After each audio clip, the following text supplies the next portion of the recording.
ឡាមពួកអេឡាមដែលនៅជាឆ្លើយឲ្យមកវិញនេះជាព្រះបន្ទូលនៃព្រះយេហូវ៉ាហើយសេចក្តីទំនាយដែលតាក់ទងនឹងចម្បាំងរវាងអាមេរិកអ៊ីស្រាអែលជាមួយនឹងស្រុកអ៊ីរ៉ង់នេះគឺមានកត់ទុកនៅក្នុងកាពីយេរេមីជំពូក49ខ35ដល់39គឺគម្ពីរហ្នឹងបាននិយាយហើយ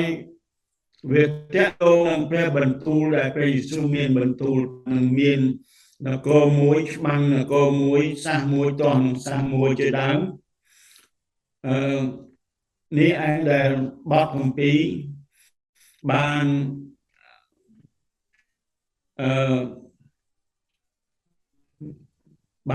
និយាយថានឹងកើតឡើងនៅពេលខាងមុខឥឡូវនេះសួរថាតើបទគម្ពីរនេះគឺ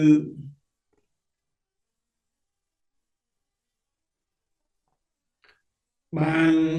សរសេរទុក